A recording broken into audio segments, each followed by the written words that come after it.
Now let's try this again.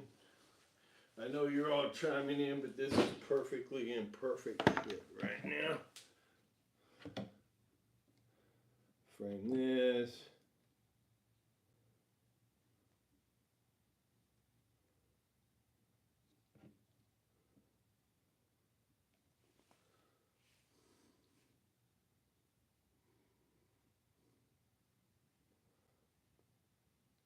All right, finally figured it out.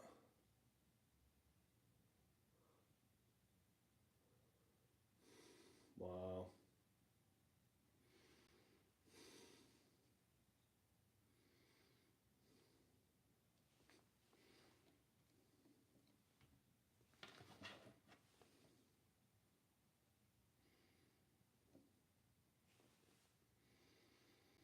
Okay, let's see. I'm just gonna let this thing roll now. I don't need that on.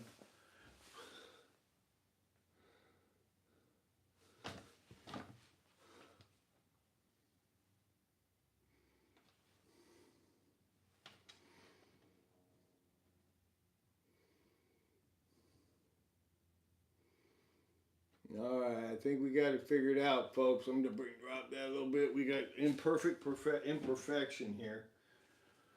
Oh, I got blood pressure shit jumping off. Okay, let's try to figure this out again before I have a temper tantrum. I can't really see you. I can't even see myself right now. I want to pull it up on my stream right now to see if I could follow it.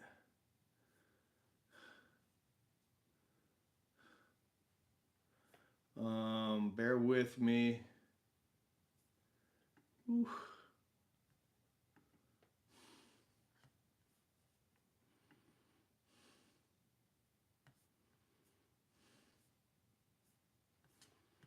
No.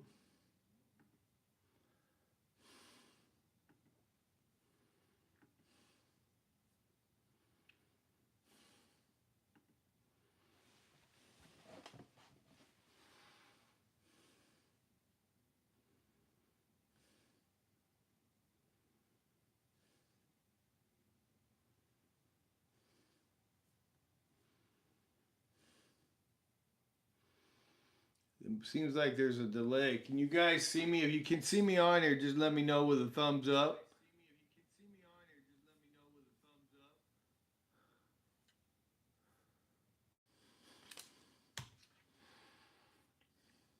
All right.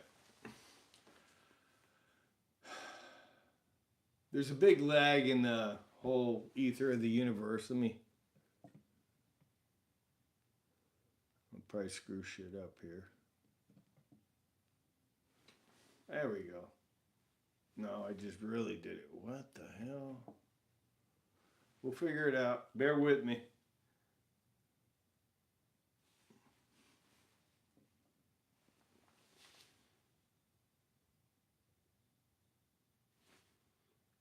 All right. Sorry for the delay tonight, everyone. My name's Lance Wright. I'm an addiction recovery specialist.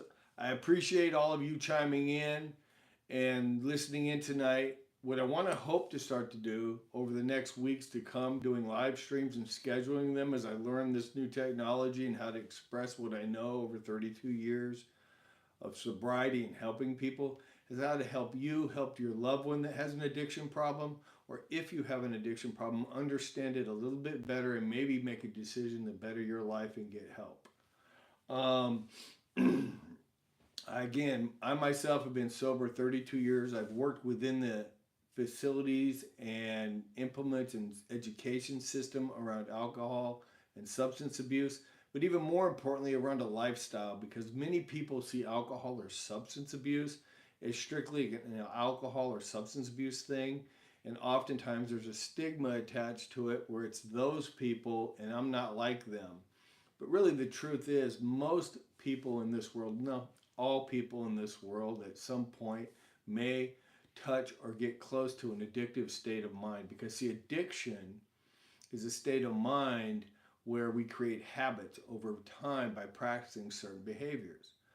What do I mean when I say that? Have to have a sip of tea. It's been a little frustrating night getting all this set up to spend some time with you, and I'm very appreciative.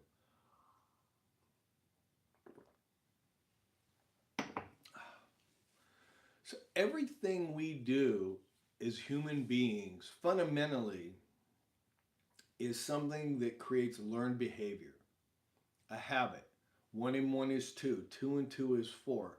How you tie your shoes.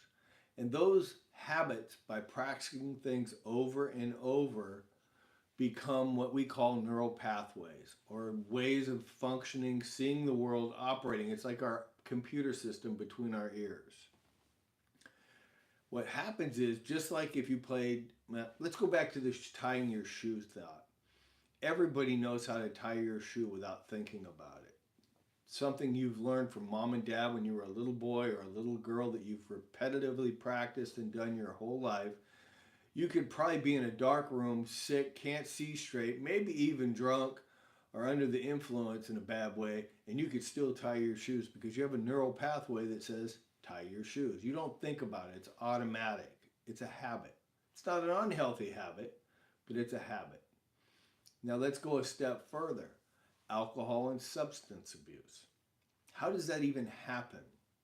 Well, long before it gets to an abusive state, generally alcohol and substances are used socially in social settings to uplift or make the events or situations better for everybody involved. And I remember a time in my life where alcohol and substances was a fun thing to participate in.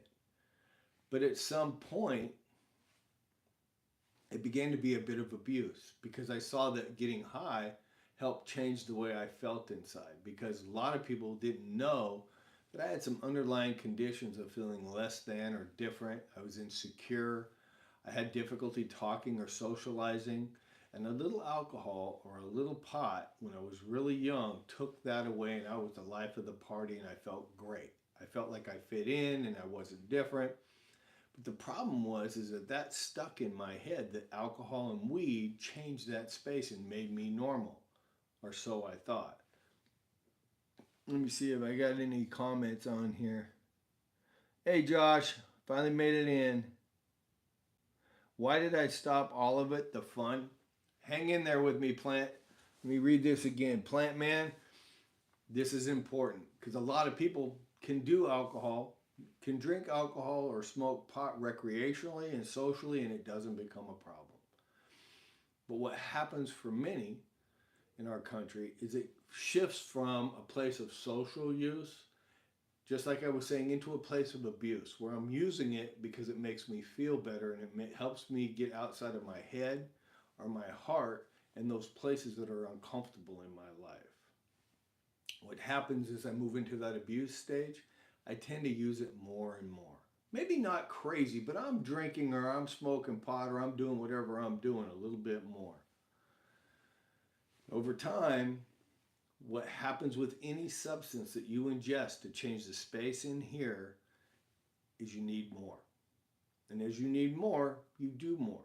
And over time, a tolerance is developed and you continue to increase your usage and your need for that substance. And it moves from a place of pleasure, which is a core human condition that our brain wants, to a place of dependency where I have to have it to fit in. And once I'm in that dependency state, my primal system in between my ears and this brain is hijacked, and all I can think about is keeping in that substance, to feel well, to feel a sense of survival, because oftentimes many people stop enjoying it, stop having fun, and it's about, I need this or I'm going to be sick. I can't function without it. I can't do a business meeting. I can't associate and do social things. And it begins to take control and hijack your system. And you're doing things at that point that you probably would never do in your life. I liken it to this. When that primal brain, or what we call the amygdala or the pleasure center of the brain, exerts itself and takes over, oftentimes we can have the thought that this is a real bad idea what I'm getting ready to do, but we do it anyway because the amygdala has hijacked the system. It's driving the car and it's locked our common sense in the trunk. And it doesn't mean the common sense isn't aware that we're doing bad things. It's screaming, hey, the bridge is out. But that kid, that baby in the back seat that took over and hijacked the system, the amygdala, that primal system that's focused on survival, doesn't care, and it's going to drive the car over the bridge, into the river, into the ravine, and crash and burn every time. Seems like a lot of information, and I'll slow it down as we go into this, but I'm going to look to see if there's any more questions. No more questions? Okay. I can't see my screen and how many viewers I have, but I appreciate each and every one of you for checking in. It took me a minute to figure it out. I apologize for the delay. Hopefully they notified you that I finally figured it out, and you'll join me as you can. If you have any or gain anything from this, I'd appreciate a subscribe and follow, and maybe even a few hearts or comments about questions that you might have. But a big problem in America is the stigma associated with addiction, specifically with drugs and alcohol. And I want to break that stigma. I want people to know that everybody at some point has struggled with an addictive tendency that has progressive consequences. I mean, look at our country right now. There are so many people taking positions where they feel threatened, they feel placed in a survival mode, and they're ready to go to war. And I get it. If you threaten me or my family, I probably will respond the same way. But right now, I'm not there. I don't want to attach to things that are unhealthy for me. I'd rather have a dialogue and a discussion today rather than becoming defended and relying on old belief systems and old thought patterns that are going to take me a different direction that's unhealthy. Most people are addicted to their thinking. Think about this. A young man who's raised by his father and told, men don't cry, men don't show emotion. And if you do, you get the snot smacked out of you until you don't show emotion and you don't express it and you don't cry, even though you're a human being and have feelings just like anybody else. Well, that I would say is an addiction in the thinking process, in a narrative that's been imposed by a family system that's what they know. And now you know it until you come to a point where you don't want that belief system anymore and you realize that men can show emotion and feelings, can cry, can process this stuff like a human being, like humanity and nature gave us these things to do in a healthy way. But until then, you're going to keep being abusive. You're going to keep stuffing your feelings and emotions. When you feel upset with the wife or the coworker or the friend that says something that hurts you once, twice, three times, and then all of a sudden you smack them in the mouth and they're like, what the hell was that about? You don't know how to express something because there's a toxic narrative that you've been implanted with or imprinted with from your childhood that's impacting your life in toxic and negative ways, and oftentimes progressive ways. Anybody chiming in over here? I'm looking for comments. I got my computer open over here so I can at least see what's going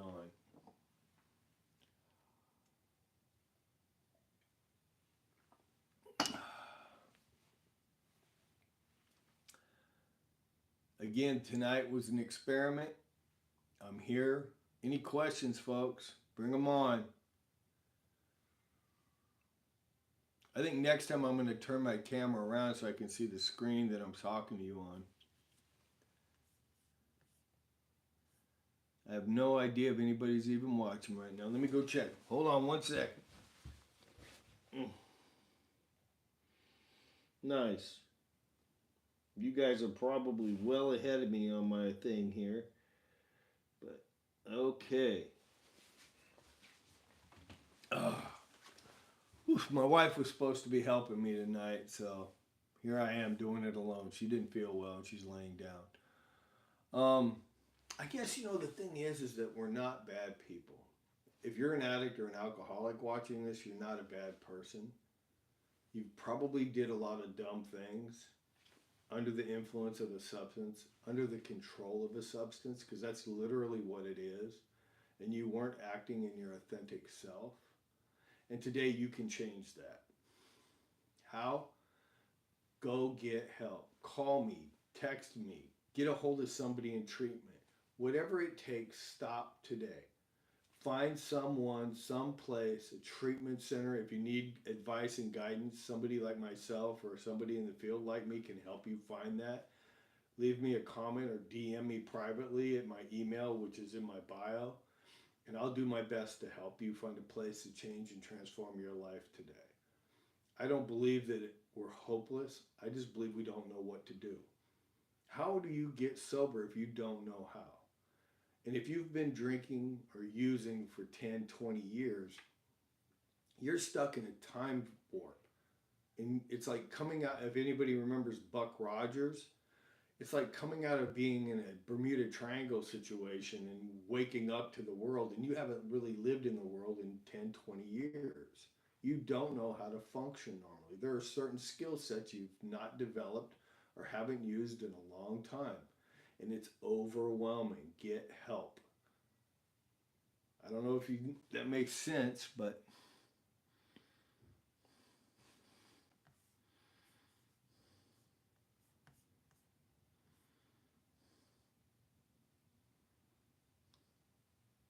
I'm just looking at comments over here, folks.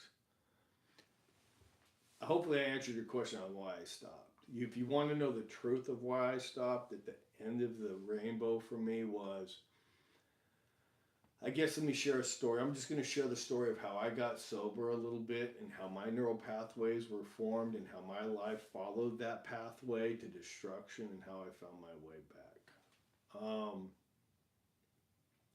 As a little boy, I was raised with my mom, no father. We were a WIC welfare and food stamp family, and I'm not saying that's a bad thing, and that's not with judgment. My mom did the best she can looking back on it. But as a little boy that didn't have a father and wasn't really socialized, and many of my younger years were raised being home with my little dachshund dog Duchess nights on end, wondering if mom was going to come home. And especially in the middle of the night, I remember sitting in the middle of that bed, just fearful, insecure. I didn't know those feelings then, but I knew what it felt like. And eventually, I found a means of dealing with that space within me, feeling different than other kids. When I went into kindergarten, I actually got kicked out for hitting a kid with a block because I didn't know how to socialize and he tried to take it from me.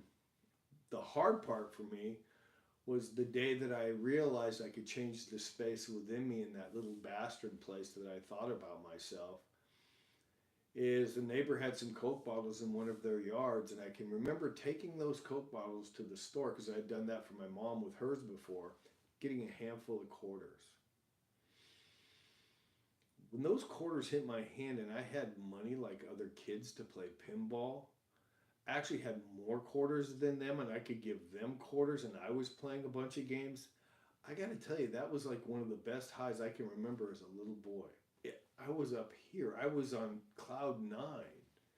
And shortly thereafter, those quarters disappeared. And that day, I remember that feeling coming back that I was different and I wasn't like other kids and I didn't have what they had. But I had learned something new that day, a neural pathway. Money changes that. Having what other kids have changes that. And so, really quickly, I ran out and I started hitting mom's purse, the piggy banks, nothing was sacred. And really, at 5, 6, 7 years old, I wasn't considering myself a thief. I was just getting the thing that made me feel normal like other kids and changed that place within me that I didn't like about myself. And so that progressed into meeting someone who taught me how to shoplift. So I'd have clothes like other kids. And my mom never questioned that stuff. She just, where'd you get that? And I'd say, oh, well, Jimmy or Bob his parents gave me the hand-me-downs. And she'd be, that's really nice of them. She'd be gone for 2 or 3 days drinking with her friends or doing whatever she does. And so there was no checks or balances in my younger years. And I was just going through the motions of becoming a little thief. And at about age 9, up in Northern California, we were at I guess my mom said it was an aunt, but I would consider it a friend. And my aunt went under the couch and pulled out a tray and rolled a cigarette and lit it. 9 years old, remind you, that's how old I was. My aunt lit it, passed it to my uncle, who passed it to my mom, who passed it to my cousin, who passed it to me, and I took my first hit of weed. I coughed, I choked. Initially, it was like, oh, this is horrible. But everybody else was doing it, and so I was going to do it. By the time I got back that second and then that third time, I felt different. It relieved a lot of stress within my soul. It changed how I saw myself. It changed how I saw the world. Everything was okay. And now I had two problems. I had found a substance that I knew changed the space within, and I could steal to change those things in my life too. And so now I had two things, two addictions. Because I was as addicted to stealing as I was to pot that day. And I don't know if addicted is the right word at that point, but you get what I'm saying. I mean, these things were things I needed to feel good about myself and fit in and feel like I was part of. Between the age of 9 and 12, my criminal behavior began to escalate. I was cutting school. I was getting in trouble more and more. I really wasn't attentive at school. I had ADHD real bad, and it was difficult for me to sit in school as a little boy. So they would actually keep me in the principal's office on a bench, which only reinforced that I was different than other kids. And so school became this place I didn't like to go. And about 7th grade, I kind of just almost stopped completely. I would go, but it was like very random and only to kind of appease those people that were pressuring me to go. But I was also by 7th grade, 8th grade, starting to get involved in, I got put in juvenile hall for truancy.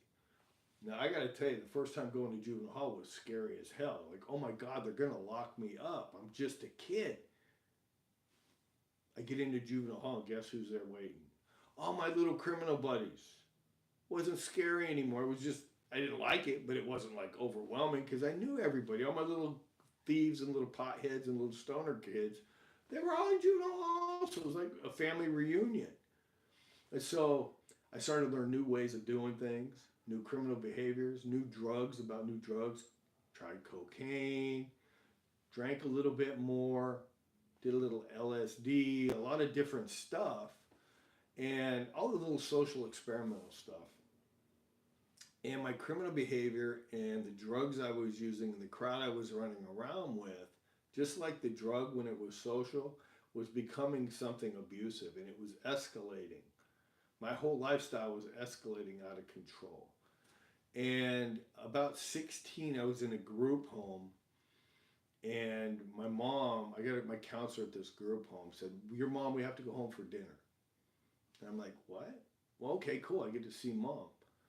Because regardless of how messed up things were, mom was like probably the only symbol of hope and love I had in my life. And my life at that point, I was an emotional wreck. I had no concept of how to cope with life. I had no connection to anything decent. And on the way home, the counselor pulls off on the side of the road and he says, I want you to know that we're going to see your mom tonight because she's going to tell you she has cancer. The lights went out. I didn't hear we're going home so your mom can tell you she has cancer. I heard your mom's going to tell you she's going to die. I can remember that moment vividly, and the anger at God and the world that was going to take the only thing I loved, the only semblance of love I had away from me. And it was like the lights went out.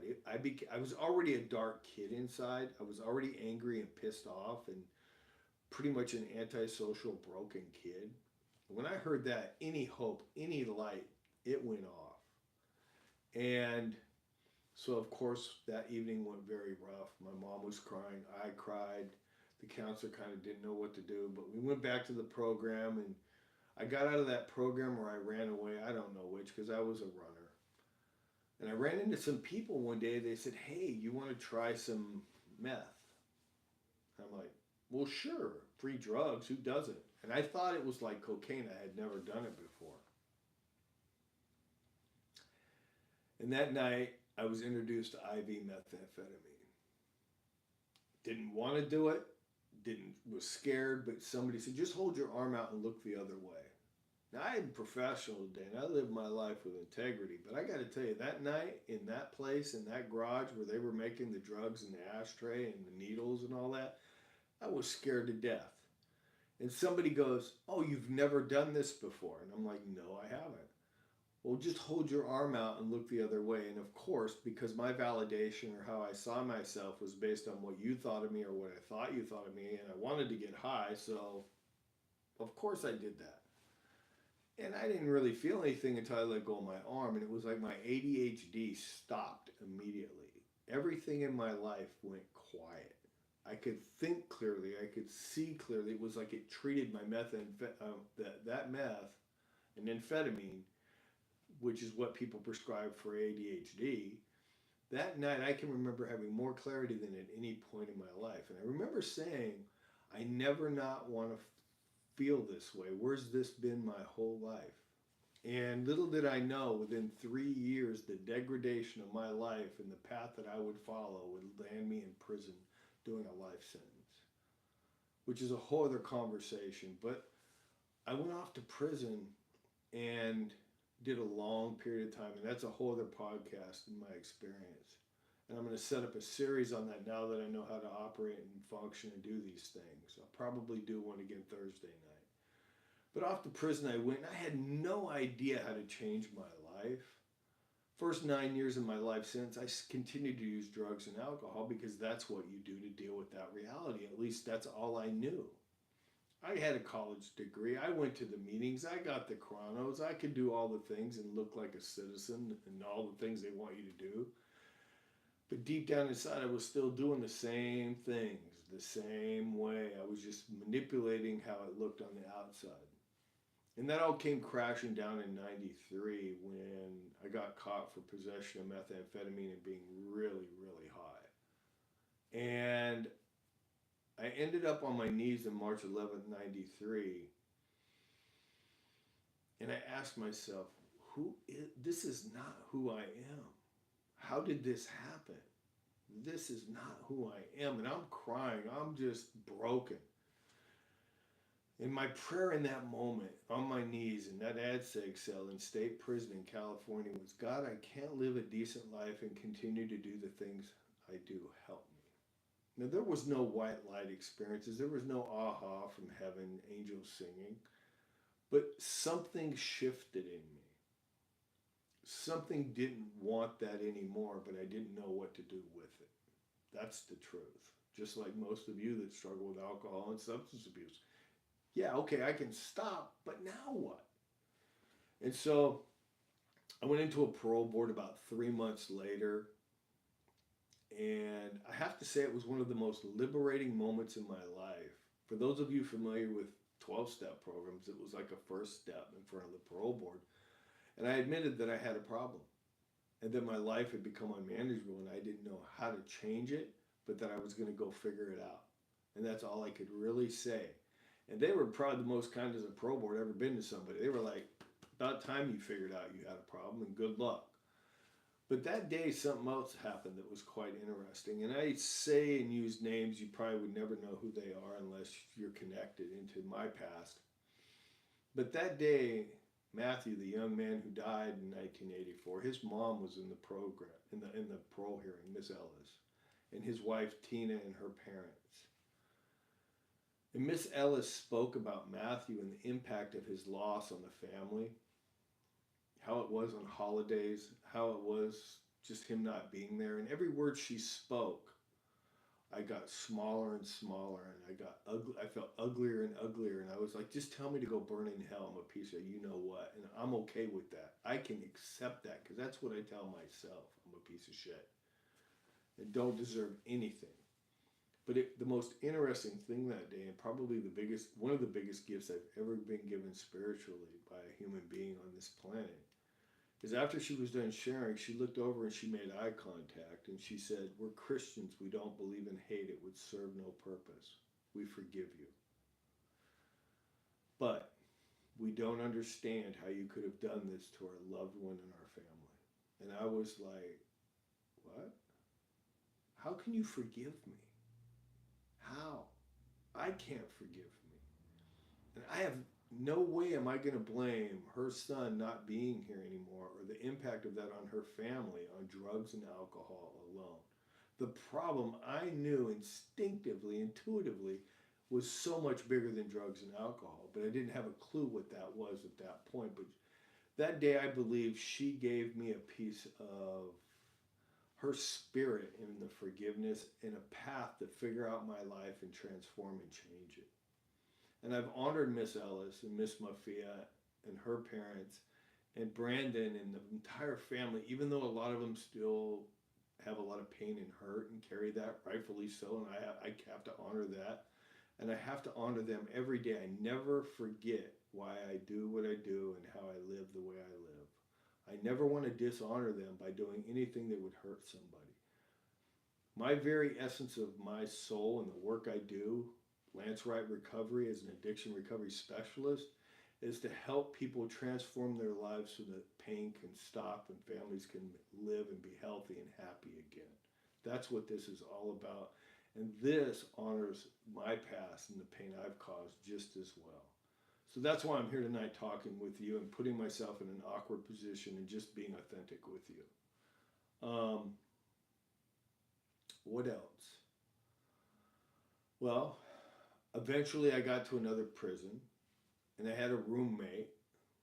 I don't know if any of you are familiar with Opie Taylor, but this like straight-laced kid that probably drank milk. I mean, this guy shouldn't have been in prison, but he was my roommate. And we talk about life and what's going on. And one night he goes, "You should go to those meetings." And I'm like, "What are you talking about?" And he goes, "Yeah, they got AA meetings over in the education on Thursday night." And I'm like, "That shit doesn't work." I did that outside in the streets. I went to those programs. You get a book, they read a prayer, a couple readings, somebody talks, get some coffee. Maybe a girl catches you or you catch a girl, but I never got anything out of that. And looking back on that moment, I had a very naive, infantile understanding of the recovery process. I didn't have a clue. But I had already asked God for help. And here is Opie Taylor, this like straight-laced kid, asking me in prison that he would go to a meeting with me so that I would go. And so I started to go with him. And after a few months, he dropped off, and I'd go on Thursday nights because, again, all I knew, hey, let's get a chrono, a piece of paper saying I'm going to a meeting to try to manipulate my way out of prison because I guess that's all you got to do, right? Yeah, it wasn't working too well. I mean, I wasn't getting in trouble and I wasn't doing drugs, but nothing was really changing in my life outside of staying out of trouble. Then one night, somebody came in the room. And I didn't know who he was. There was a couple new people that came to the meeting. And all of us were just talking out of our neck. We could quote the book. We could quote the steps. All that wonderful stuff. But nobody among us knew how to work any type of program. And we didn't think there was a program to work, to be honest with you. Because we've read the book and we never got the miracle. And one of the individuals that was new to the group, he came in and he talked about pain and hurt growing up, about not being there when his sister died around Christmas and how it impacted him and he still felt guilty about it. Or how, as a young man, as a lead running back for USC, the college football team, with aspirations to go to the NFL and make it big, blew his knee out and his career was over and his dreams were gone. He started hanging out with some folks, not necessarily shady, but shady, smoking pot, doing some nefarious stuff. Nothing major, but probably not the best thing. And then how his girlfriend was brutally assaulted by some brothers and some bad stuff happened. I'm not going to go into that because it's not my space to talk about in detail on this platform. But he followed the law and followed his direction of his father until one brother turned state's witness against the other one for the crime that was committed against his girlfriend. And that wasn't going to work for him. So he went and took matters into his own hand and did what he did and ended up doing a life sentence in prison for it. And found the other brother inside and he became a very renowned gang member.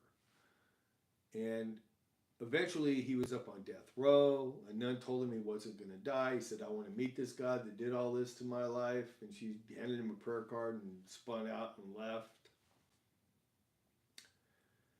And then That year on December 7th, I believe the death penalty was ruled unconstitutional in the state of California. That just happened to be his birthday. And he said from that point forward, he knew something was going on. He didn't know what, kind of reminding me of my parole board hearing in that moment in that ad seg cell. But he said he ran into a guy that told him and a bunch of guys they were full of shit, and if they wanted help, he'd help them, but not to waste his time. And my mentor respected that. And he says, I started hanging out with this guy. We go to the visiting room. I went through these steps. Things were changing. He makes suggestions. I do them. My life got better, and it's pretty good, and I keep doing it. It might work for you. And he kind of tossed the mic. And I have to tell you, it was like, whoa, wait a minute. That was the first time in my life at 29, now I was probably more like 31 at the time. I was sober a little bit before I met him.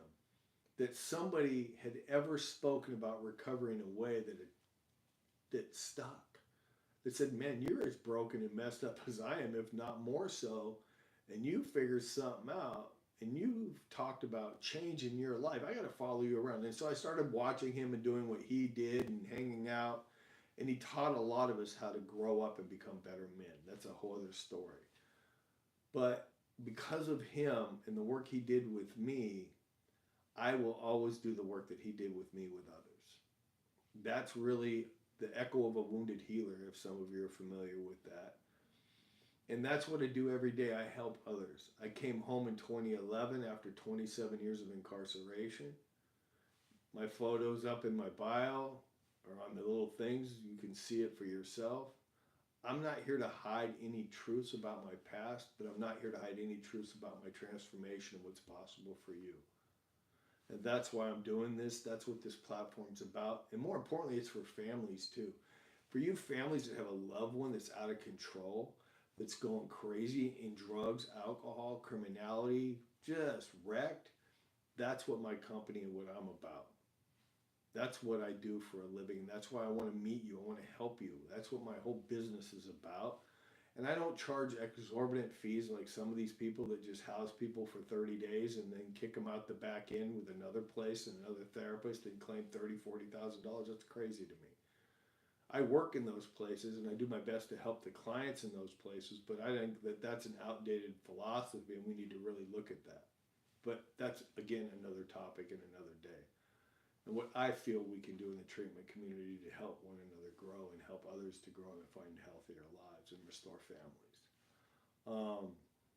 So I've been home 15 years building this. My wife, I love her with all my heart and soul. She's a beautiful woman. All my friends, some of you probably are watching, probably thinking I was flaking because I had a malfunction with technology and figuring out how to start this. But I made it here and I kept my commitment. I'm going to continue to keep my commitment. And before I close, again, if you find any value in this or you connect in any way, your subscription to this channel will help me and help others down the road.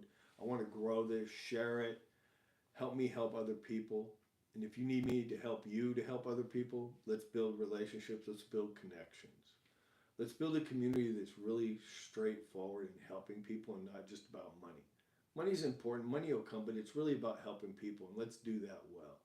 I want to be a part of that team. And with that, I want to bid you a great night. I appreciate you for staying with me. Your subscription, again, is greatly appreciated in your viewing. I believe I will schedule one again for, let's see, Friday night. I'm going to do something Friday night. Don't know what. It'll be lit. We'll have fun.